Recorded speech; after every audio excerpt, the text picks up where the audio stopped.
Vamos fazer a nossa oração. Deus, querido Pai, te pedimos, Senhor, que mais uma vez o nosso irmão Newton seja bem orientado, que traga tudo aquilo que ele estudou a favor da doutrina espírita para o nosso conhecimento e que nós possamos, ao sair daqui, levar essas informações a todos aqueles que estejam conosco. Que assim seja, graças a Deus. Então, nosso irmão Newton falará hoje sobre o Espiritismo, verdade que liberta. Uma boa noite a todos. Boa noite. É uma grande satisfação estar nessa casa, novamente, ao lado de pessoas queridas, amigas, nesse convite, para que a gente possa cada vez mais conversar um pouco mais sobre essa doutrina que nos esclarece, nos elucida e nos ajuda a caminhar por esse mundo afora. Esse tema, ele se baseia justamente na passagem do Evangelho de João, onde nós estamos ali vendo no versículo 8, 32, e onde se fala: conhecereis a verdade e a verdade vos libertará. Tá sem som? Tá baixo? Talvez eu não tenha ligado. Vê aí. Foi. Alô? Melhorou? Então tá, desculpa. Não tinha ligado. Então, no Evangelho de João, nós vamos ver essa passagem de conhecereis a verdade vos libertará. Quando Jesus justamente nos esclarece que a verdade que nós acreditamos neste mundo de expiações e provas que nós estamos vivendo é bem diferente da verdade espiritual. Se nós formos ver, quando Jesus esteve entre nós, há mais de 2000 anos atrás, ele justamente veio trazer um despertar para a nossa consciência. Ele veio trazer um esclarecimento para cada um de nós, para toda a nossa humanidade. E que despertar foi esse que Jesus quis trazer? Primeiro, como um espírito angélico, ele quis nos trazer, primeiro, um entendimento das leis divinas. Despertar novamente dentro de cada um de nós essas leis. Os espíritos já nos esclarecem que essas leis divinas, elas estão inscritas aonde? Na nossa consciência. Quando o Pai nos cria, Ele nos cria simples e ignorantes, mas Ele insere dentro da nossa consciência justamente as leis divinas. Com que objetivo? O objetivo é claro, simples e transparente. É para que a gente tenha o norte do caminho, para que a gente tenha um sentido para onde ir. É óbvio que ao longo do tempo, nós criamos atalhos, acreditando que a evolução possa ser realizada de outras formas. É o livre-arbítrio. Deus nos confere a escolha para que a gente também possa ter decisão sobre a caminhada. Mas existe uma base, existe uma lei que rege isso tudo para nos direcionar de uma maneira mais equilibrada e harmoniosa para a nossa evolução. E essas são justamente as leis divinas. Quando Jesus veio estar entre nós, o Mestre veio despertar novamente essas leis dentro da gente, que a gente esquece. A gente, nesse mundo que a gente está vivendo aqui, facilmente a gente se esquece da verdade, a gente se esquece das leis e a gente quer pegar atalhos para facilitar o caminho. O problema é que a gente acaba sofrendo com isso tudo.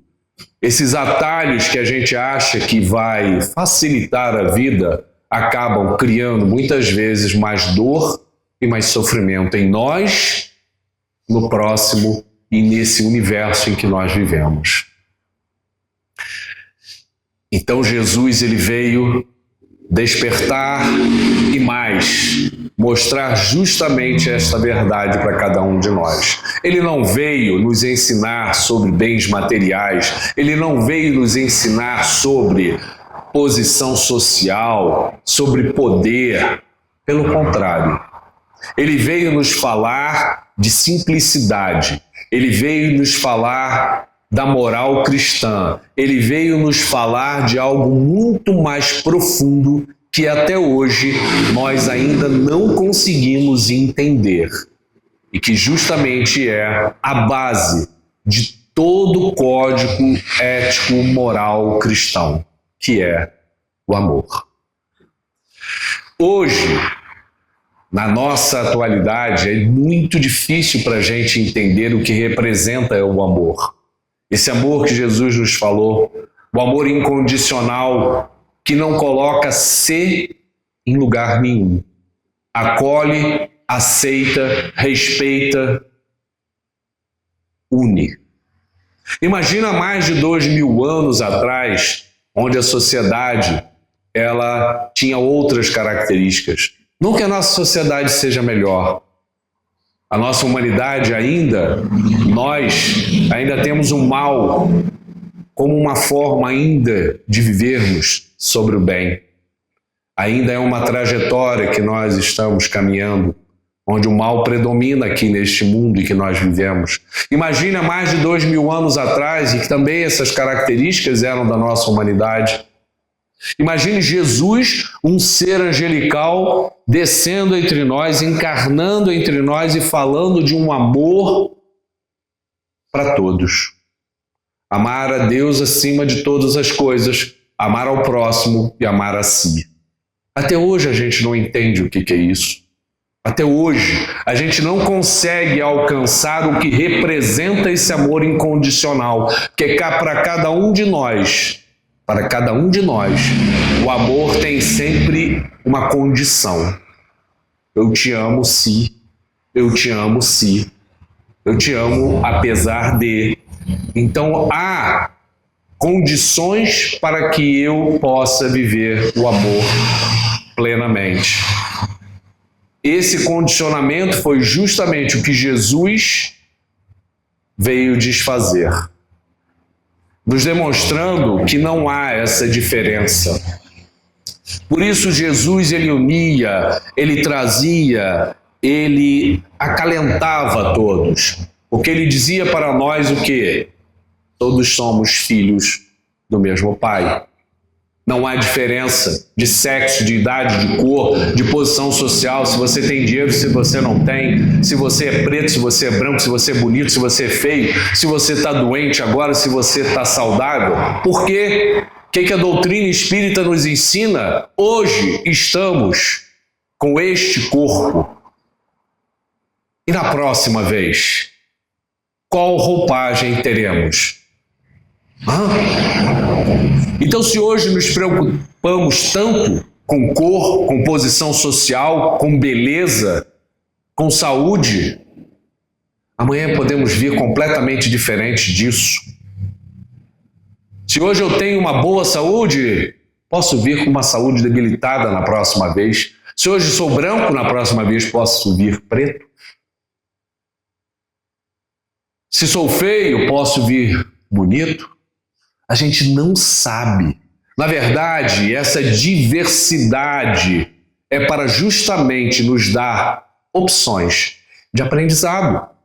Vamos na escola, o que o professor faz? Aliás, os professores são artistas no sentido da criatividade, da beleza que trazem na educação, do respeito. Porque eles têm que criar a todo instante uma forma diferenciada para ensinarem aos alunos. E Deus faz isso, como um bom pai.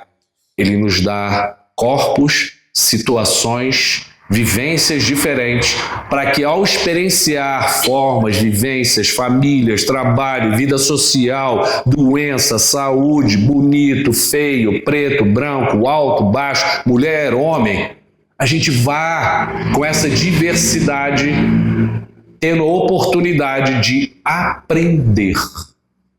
Então, como estamos nos dias atuais, hoje é o melhor momento que Deus nos ofereceu de aprendizado. Só que a gente não aceita muito isso. A gente gostaria que fosse diferente, afinal o meu corpo eu queria que fosse diferente, a minha família, o meu trabalho, aonde eu moro, aonde eu resido. Eu queria tanto que fosse diferente, eu queria sair desse país, eu queria ir para outro país. Não. Nós estamos aonde é o melhor local para nós estarmos, dentro da família, ou não estarmos numa família consanguínea, com o corpo que é melhor para cada um de nós, com a limitação ou as facilidades que ele tem para oferecer. É esse o modelo desta existência que nós estamos vivendo agora, na nossa encarnação. A nossa dificuldade é aceitar isso. A gente quer que seja diferente. E aí a gente não aproveita a existência que Deus nos oferece. Vive a vida inteira reclamando, com queixume, quando chega no final da desencarnação, o corpo fica, o espírito vai, e aí a gente vê que não aproveitou tudo que podia ter aproveitado. Aí precisamos recomeçar. Aí volta tudo. Isso é a verdade que Jesus coloca, porque a gente precisa conhecer. Porque se nós nos deixarmos levar pela verdade da nossa sociedade e que ela se arrasta ao longo de séculos e séculos, que é a sociedade em que nós vivemos, onde existe e predomina o materialismo, a gente se ilude demais. A gente se ilude demais. Então o materialismo não é para ser vivido, o dinheiro não é para ser usado, a roupa não é para ser usada, os bens materiais não são para ser usados, são e devem ser utilizados.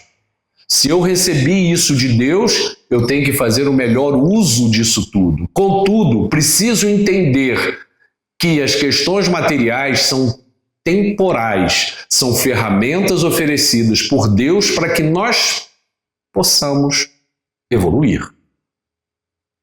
Vejamos o seguinte, o aluno quando vai para a escola, ele vai com o uniformezinho dele, entra no primeiro dia de aula, vai lá, senta na carteira, bota o caderno, abre o livro, a professora começa a dar aula, expõe em audiovisual aquilo tudo, o aluno assina, anota, conversa aquilo tudo, pega o caderno, termina a aula, vai embora e todo dia ele faz essa dinâmica. No final do ano, ele terminou aquele ano todo, passou de ano muito bem. Pergunto, o aluno leva, por acaso, o quadro da escola? Ele leva a carteira? Ele leva a cadeira? Ele leva a janela? Ele leva o mobiliário? Ele leva o professor? Ele leva tudo que está ali dentro para casa? Não. Não. Ele não leva nada. O que ele leva? Ele leva o que ele aproveitou ou não aproveitou naquele período que ele esteve ali dentro.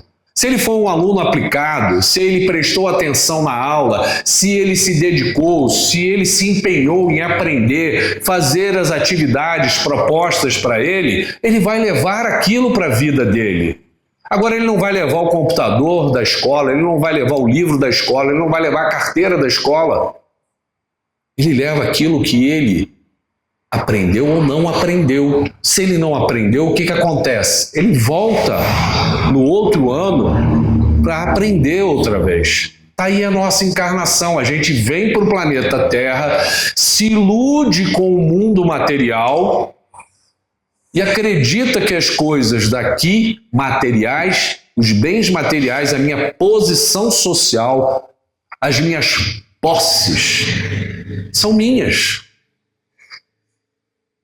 Aí o corpo morre, eu me liberto do corpo e descubro que não levei nada. Não levei nada. O corpo ficou, o dinheiro ficou, as posses ficaram, a minha posição ficou. E aí? Como é que fica? o Espírito depois disso? É a escola em que eu não levo nada. Planeta Terra, a gente não leva nada. Mas a gente tem que utilizar bem aquilo que Deus nos forneceu. Se eu estou no colégio, o que eu tenho que fazer na sala de aula? Eu vou quebrar a carteira? Eu vou destruir tudo? Eu vou rabiscar a parede? Eu vou quebrar o chão? Eu vou quebrar a carteira? Não. Eu vou cuidar daquela sala. Eu vou cuidar daquele espaço que eu estou vivendo ali da melhor forma possível. Esse é o nosso dever enquanto nós estamos aqui. Se Deus me ofereceu riqueza, que eu utilize a riqueza da melhor maneira possível para o bem-estar geral, que lógico vai me beneficiar também, mas vai beneficiar ao próximo e vai beneficiar ao coletivo. Que a riqueza não nos pertence, a riqueza material. Quando a gente vai embora daqui, ela vai se movimentando no universo e vai passando de um para outro. Não sei se vocês já observaram isso, tá? Sociedades, né? Culturas já passaram, povos já passaram, riquezas já passaram, ouro já passou, tesouros já passaram e só foram passando de geração para geração e aquilo foi ficando e o espírito foi embora. Então, na verdade, nós precisamos utilizar o que Deus nos deu de muito ou de pouco ou de mais ou menos da melhor maneira possível, entendendo que aquilo não é posse nossa. Aquilo está emprestado pelo Pai para que nós possamos utilizar todas essas ferramentas para o processo de evolução. Se eu entendo isso desta maneira, eu não mergulho numa coisa que o materialismo me convida. Me convida com muita força, me convida com muita determinação, que é o egoísmo. Quanto mais eu mergulho no materialismo, quanto mais eu mergulho em ter, em possuir, mais eu uso, mais eu quero para mim. Sociedade hoje, ela exige de nós, e principalmente dos mais jovens, resultados imediatos. Você tem que ter resultados imediatos, mas imediatos em que sentido? Sentido material. Aí que está o grande problema. Cria-se um problema muito sério a partir disso, que é o egoísmo. Então, eu quero para mim, eu tenho para mim, e aí eu esqueço que eu faço parte de um todo. Na hora que eu deixo vir à tona o egoísmo que existe dentro de cada um de nós, eu deixo vir a vaidade que existe em cada um de nós, eu fecho o meu cerco em torno de mim. Eu crio uma barreira, eu passo a viver dentro de uma bolha. Eu sugo, eu quero consumir, eu quero me aproveitar, e aí não tem limite na nossa sociedade quando eu começo a pensar nisso. Se eu tiver que te enganar para conseguir o que eu quero, eu vou te enganar. Se eu tiver que mentir para conseguir o que eu quero, eu vou mentir. Se eu tiver que tirar o tapete debaixo de você, eu vou tirar o tapete debaixo de você. Se eu tiver que te trair, eu vou te trair. Isso é o egoísmo nosso, da nossa humanidade. A gente está assistindo isso a cada momento. E quanto mais eu me torno egoísta, mais eu me fecho. E sabe o que vai acontecendo, gente? Quanto mais eu vivo o egoísmo, menos eu troco com o universo. Eu não troco com o universo. Sabe o que eu troco? Eu não construo. Não há construção. Não há nada saudável. Não há nada produtivo. Que eu me fecho tanto que eu não consigo vivenciar a causa e o efeito. Aquilo não vai e aquilo não volta. Quer ver uma coisa? Quanto mais nos tornamos egoístas, mais vai se estabelecendo dentro do ser um vazio. Cada vez mais a gente vai vendo que as pessoas têm uma sensação de vazio dentro de si. Tem alguma coisa que está faltando dentro de mim. Tem uma coisa vazia, um buraco que eu não sei o que é. Eu não sei o que é, mas tem um buraco dentro de mim, um vazio. Eu não estou me relacionando de uma forma saudável, construtiva. eu estou querendo tudo para mim. Em nome de querer tudo para mim, eu estou usando o outro. Eu estou drenando o outro. E eu estou adoecendo. Eu estou sofrendo com isso. E aí o ser vai ficando cada vez mais o quê? Anestesiado. Já reparou como as pessoas cada vez mais estão anestesiadas? Estão cada vez mais frias? A gente está atravessando um momento na nossa sociedade em que a banalidade, a crueldade, a violência se tornou uma coisa normal. Isso não é normal. Decisivamente não é normal. Nós, espíritas cristãos, não podemos compartilhar com esse tipo de vivência. O nosso modelo e nosso guia é Jesus. Voltemos ao momento em que Jesus ia ser preso. Sinédrio, judeus, romanos, Jesus no monte, sabendo que já tinha sido traído, chega, naquele momento Jesus já sabe o que vai acontecer. Pedro, apóstolo, desembainha a espada e vem para cima de Malco, que era um servo do sumo sacerdote do Sinédrio. Corta a orelha dele, um pedacinho da orelha. Instala-se um estado crítico naquele momento. Poderia haver ali o quê? Um banho de sangue? O que é que Jesus fala? Pedro, embainha a tua espada. E diz mais, eu vou cumprir a vontade do meu Pai. Acabou. Bem-aventurados aqueles que têm a paz dentro e pacificam. Foi isso que aquele que é o nosso modelo e guia nos ensinou. Jesus poderia ter naquele momento deixado a luta seguir. Ia ser um banho de sangue naquele momento, mas ele estaria indo contra tudo que ele ensinou para todos nós. Ele não ensinou ninguém a revidar. O ensinamento do mestre não tem olho por olho, dente por dente. Não existe isso no ensinamento de Jesus. O ensinamento de Jesus é amar a Deus acima de todas as coisas, amar ao próximo e a si mesmo. E mais, ele falou, só tem um jeito de vocês se libertarem do rancor, do ódio, da mágoa que reside nos seus corações. Vocês acabarem com esse veneno destruidor que corrompe vocês por dentro. Adoecem fortemente hoje a humanidade. Causam tantos quadros de infarto, de câncer, que é toda a mágoa, todo o rancor que nós guardamos dentro do nosso coração. E que vem depois com uma coisa chamada bem feito. Mesmo o espírita. Ele pode até não fazer o ato, mas ele pensa, bem feito. Esse bem feito é o quê, gente? É vingança. Eu posso não pegar o revólver e dar um tiro no outro, mas na hora que eu digo bem feito, que isso aconteceu com aquela pessoa, ou seja, um mal aconteceu com ela, é uma forma de vingança, mesmo em pensamento. Somos assim, somos seres assim, e que o mestre, que é o nosso modelo, não nos ensinou isso. O que ele ensinou pra gente?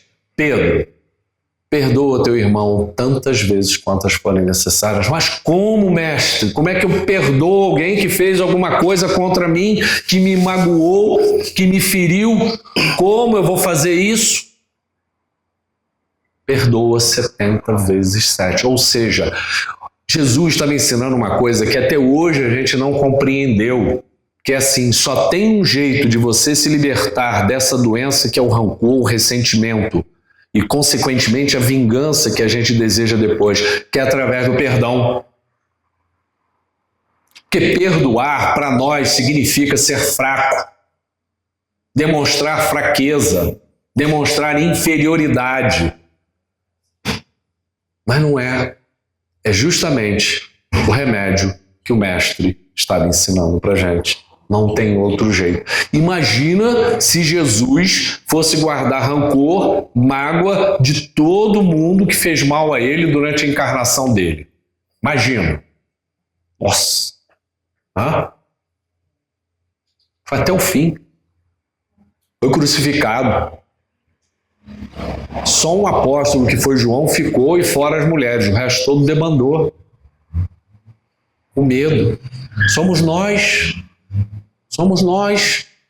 Lógico, os apóstolos depois, né, eles enfrentaram uma vida assim, louvável o que eles fizeram depois. Mas como todos seres imperfeitos, Jesus sabia que aquilo ia acontecer. Jesus sabia que os apóstolos iam fraquejar, ele sabia que cada um ia acontecer com cada um. Mas ele se utilizou de todos eles, por quê? Porque ele sabe que todos nós temos uma caminhada. Se hoje o mal predomina sobre o bem dentro de cada um de nós, isso é um momento que nós estamos vivendo. E que daqui a pouco a gente começa a inverter isso nesse processo de evolução, em que essa dinâmica de mudança faz com que a gente vá substituindo esse mal pelo bem, o mal pelo bem, e aí a gente vai evoluindo gradativamente e a gente vai mudando a nossa estrutura espiritual para uma coisa melhor. Jesus sabia disso. Ele sabia com quem ele estava trabalhando. Imagina um ser como ele ia encontrar o quê? Outros anjos aqui? Não ia encontrar anjos aqui. Ia encontrar nós. Que mentimos, que traímos, que enganamos, que ferimos, que maltratamos, que dizemos coisas que ferem o próximo, que maltrata, que dói, que machuca. E que a gente não se percebe que a gente está fazendo isso. Nem pede desculpa, nem pede perdão, segue adiante. E por isso a gente adoece tanto nesse mundo, que a gente leva tantas coisas dentro do nosso coração. Tantas coisas precisam ser ditas por nós, no sentido de podermos ter mais gentileza, mais delicadeza, mais calma, mais tranquilidade. Por isso Jesus ensina para a gente o quê? Faça ao outro aquilo que você gostaria que fosse feito a você mesmo. Por que ele ensinou isso? Antes da gente pensar em falar ou dizer alguma coisa, eu vou dizer tudo o que eu acho que tem que dizer para aquela pessoa mesmo. Para quê? Para que essa prepotência toda? O mestre nunca atuou desse jeito. Se ele é nosso modelo, a gente olha lá em toda a história dele e não encontra nada. E olha que não foi escrita por ele. A gente tem que fazer essa grande ressalva. Tudo que tem de informação bíblica não foi escrita pelo mestre. São relatos de outros homens que relataram o que aconteceu durante aquele período. E mesmo assim a gente encontra um corpo moral sólido, que até hoje a gente se utiliza desse corpo moral como um norte para a gente seguir. Imagina Jesus entre nós. E aí a gente pensa no apóstolo Paulo. Justamente, a gente marca a verdade naquele momento.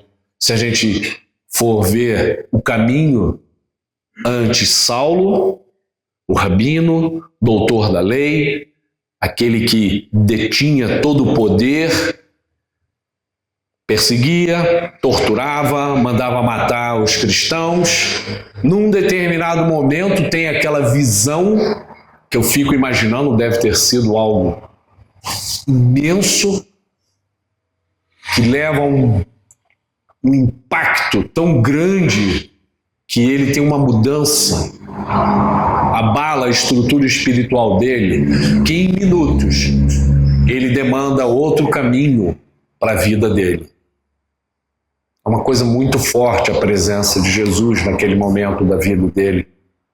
E Jesus faz só um questionamento para ele, que a gente pode traduzir nos dias atuais, que foi: Paulo, não resista às leis divinas. Quando Jesus diz: não recalcitres contra o aguilhão. Não resista contra aquelas pontas de agulha que são colocadas ao lado do boi, para que ele não vá para um lado nem vá para o outro. Porque quando ele tenta ir para um caminho, aquela ponta de agulha machuca, ele volta. Quando ele tenta ir para cá errado, ela machuca para cá, ele volta. Lei divina. Ela nos coloca para um caminho. A gente quer ir para um outro caminho, aquilo causa problema. A gente vai para o outro caminho que não está bom, aquilo vai causar um problema e tenta nos trazer novamente. Então Jesus diz: não resista às leis divinas. Segue. Que diversas vezes no caminho de Saulo, e depois ele assume o nome de Paulo, ele recebe todas as orientações cristãs, mas ele não segue. Ele não segue. Até se separar do grande amor que foi Abigail, ele faz isso em nome de quê? Em nome de uma verdade que ele acreditava. E depois, quando ele tem a visão do mestre, ele toma uma decisão diferente. É quando ele conhece a verdade. E aí a verdade faz o que com Paulo naquele momento? Liberta ele. Liberta ele de todos aqueles preconceitos, de todas aquelas ideias equivocadas, de tudo aquilo que ele trazia dentro dele. E aí ele resolve ser uma pessoa naquele momento nova, renovada, e segue adiante com o mestre para tudo isso. E essa verdade de Jesus, ela é tão impactante, cuja base é esse amor, que tem uma raiz tão profunda, que ela dá tantos frutos, como a gente viu o perdão, a gente viu a indulgência. Nós não somos indulgentes. Tá? Ser humano não é indulgente. Mas Jesus nos ensinou a ser.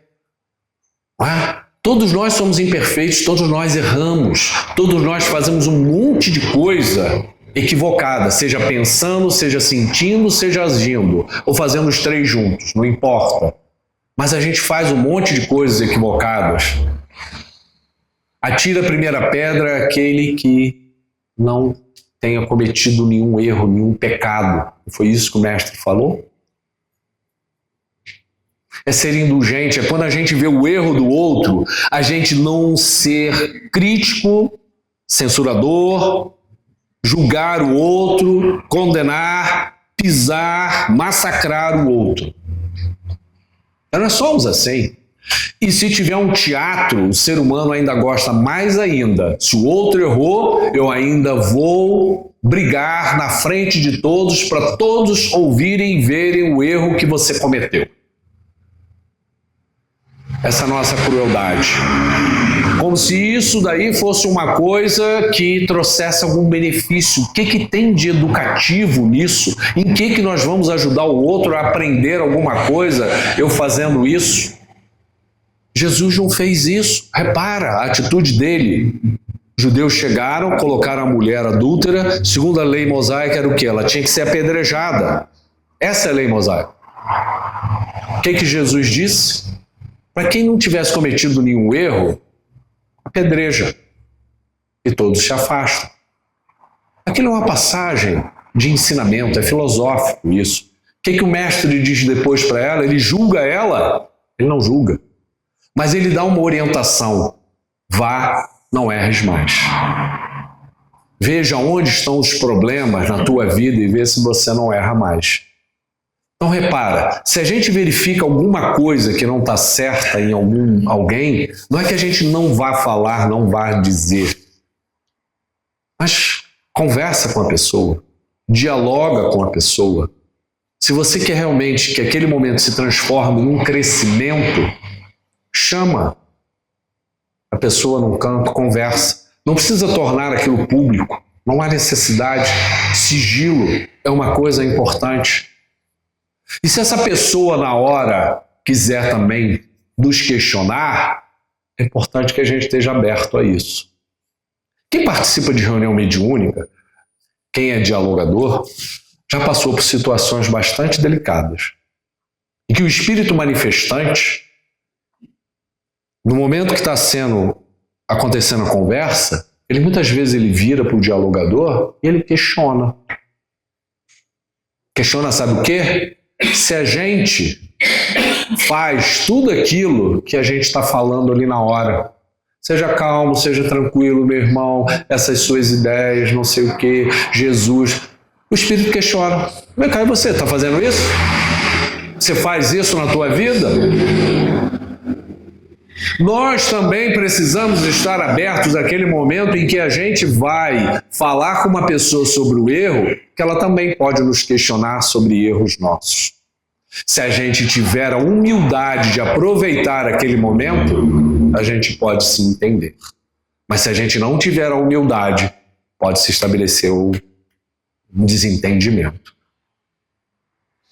Repara que as nuances de evolução são muito grandes. O aprendizado nisso é muito grande. Por exemplo, se o dialogador ele não tiver a humildade naquele momento de reconhecer que ele também tem muitos erros, muitas imperfeições, que ele ainda não atingiu aquele ponto, tem muitas coisas para melhorar e que ele está no caminho, está buscando, está procurando aprender, que ele também ainda está doente, como é que ele vai conversar com aquele espírito? Não tem conversa. Ele não pode se colocar numa posição superior. Ele não é superior.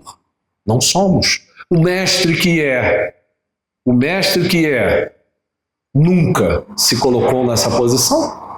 Nunca se colocou nessa posição. Então, como nós que estamos aí engatinhando na lama, nas sombras, nas nossas dificuldades, cegos espiritualmente, achamos que podemos julgar o próximo.